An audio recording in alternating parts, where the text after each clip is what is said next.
Ce que j'adore avec le monde du SFF, c'est l'optimisation. De la taille, de la performance, de la qualité, mais aussi de l'esthétique. Et parmi le bon nombre de boîtiers qui existent, je suis presque sûr que le boîtier que je vais vous présenter est le meilleur boîtier de 2024. Le Ncase M2. C'est un boîtier qui est sorti récemment en 2024 à 15,6 litres de volume. C'est un peu grand dans le SFF, on peut faire beaucoup plus petit avec le Form T1 par exemple. Mais alors pourquoi est-ce que je dis que c'est le meilleur boîtier ?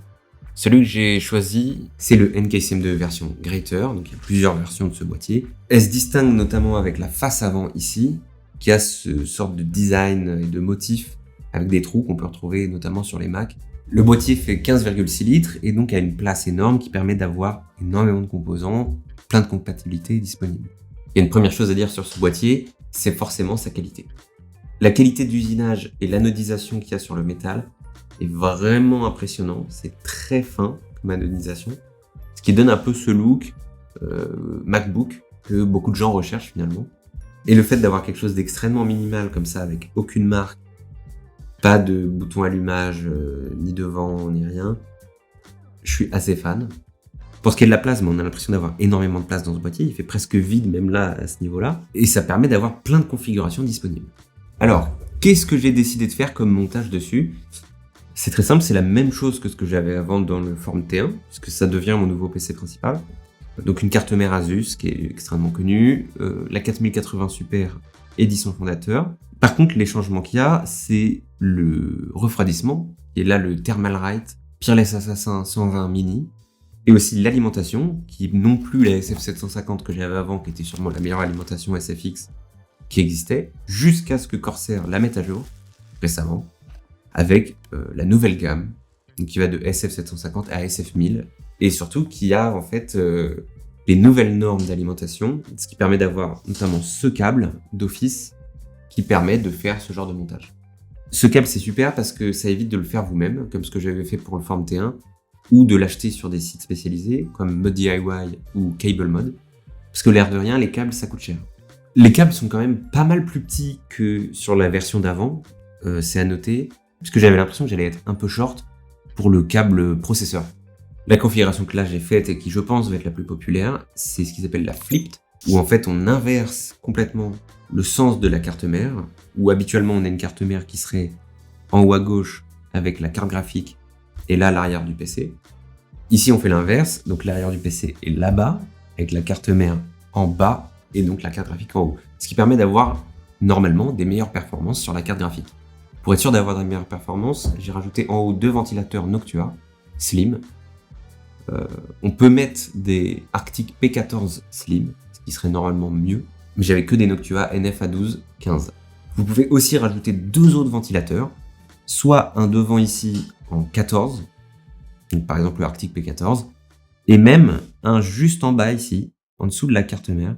Et là vous pouvez même mettre des Noctua, donc j'ai vu Machines and More qui a mis ce ventilateur là donc 2 fois, donc ici en dessous, et là devant, pour aider dans l'exhaust.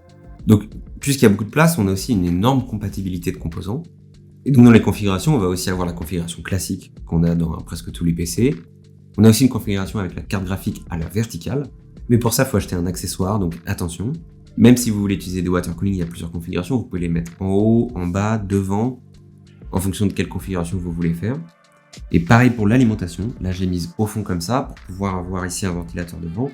Et vous pouvez la mettre sur le côté, et donc qui soufflerait de l'air vers l'avant, ici. Ça a son intérêt, je pense, que dans cette version du M2, et pas dans la version classique, puisqu'on a ici les trous à l'avant qui permettent donc de souffler de l'air, alors que dans la version originale, c'est plat. Le montage est vraiment super simple, parce qu'en fait, on a une grille derrière qui est extrêmement modulaire, donc vous pouvez avoir énormément de composants différents de plein de tailles, notamment sur les cartes mères, ce qui pourrait vous permettre de faire un peu ce que vous voulez, et même de changer, peut-être, le PC que vous avez actuellement dans ce boîtier-là. Quelque chose qu'ils ont fait dont je suis assez fan, et apparemment ils l'ont fait aussi sur la version 2.5 du Form T1, c'est qu'il y a un type de vis qui est utilisable partout sur le boîtier, peu importe ce que vous faites. Donc ça c'est génial parce que ça veut dire que vous n'avez pas à vous soucier de quelle vis va où et tout ça. Et il vous donne quand même l'option d'utiliser des vis différentes si vous voulez être vraiment extrêmement rigoureux. Donc non seulement il y a une excellente qualité d'une manière générale sur l'usinage, la matière, ou même sur la façon de penser pour faire les différents montages. Et autre chose que j'adore, c'est que c'est un boîtier qui va me durer dans le temps puisqu'il a une tellement grande compatibilité avec plein de composants que je sais que avec les sorties des prochaines cartes graphiques ou peu importe, a priori, ça rentrera dans ce boîtier. Ça paraît bête, mais aussi le fait d'avoir une configuration qui est plus classique comme ça, c'est beaucoup plus facile pour y accéder, changer des choses, ajuster, le nettoyer, ce que j'avais pas avec le Form T1, malheureusement. Je parlais de la compatibilité un peu plus tôt, et ça a vraiment un gros plus, puisque sur les refroidissements, on peut aller jusqu'au Noctua D12L, qui est extrêmement connu, et c'est assez rassurant de se dire qu'on peut aller à ce niveau de refroidissement et mettre autant de composants à l'intérieur de ce boîtier. Grâce à ça, je sais qu'a priori, j'aurai jamais de problème sur le refroidissement de mon ordinateur. Mais il y a quand même quelques défauts avec ce boîtier.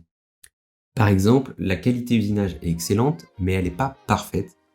Contrairement au Form T1, justement, dont je parle depuis tout à l'heure, il n'y a presque pas d'écart sur le Form T1. Quand vous allez mettre les panneaux du côté du dessus et du dessous, ça se joue à un micro-millimètre. C'est extrêmement bien usiné. Ici, il y a un petit peu de jeu, donc ce qui fait que c'est un peu moins satisfaisant quand le build est fini comme ça que d'autres boîtiers du même genre.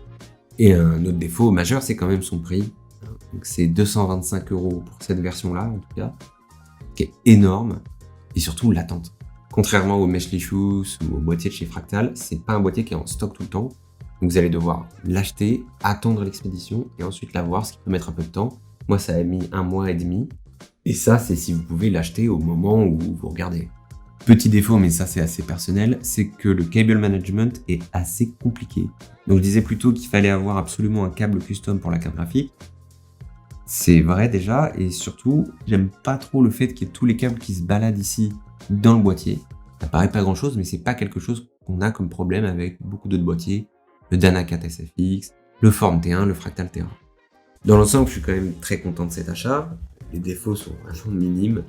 Et surtout par rapport à la concurrence qu'il a, on va dire, dans les volumes similaires. Par exemple, le Meshlichus, il explose la concurrence très largement. Si on compare par contre à un boîtier qui est sûrement considéré comme le meilleur, le Form T1, c'est plus serré comme bataille.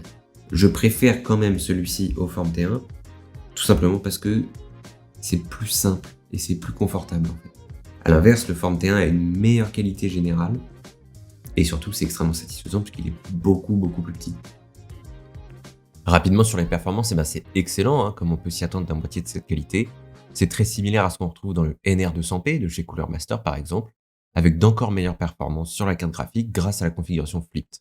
Tous ces avantages et cette performance excellente me poussent à vous dire que c'est le meilleur boîtier de 2024 et que c'est un excellent choix pour commencer ou même pour continuer dans le domaine du SFF.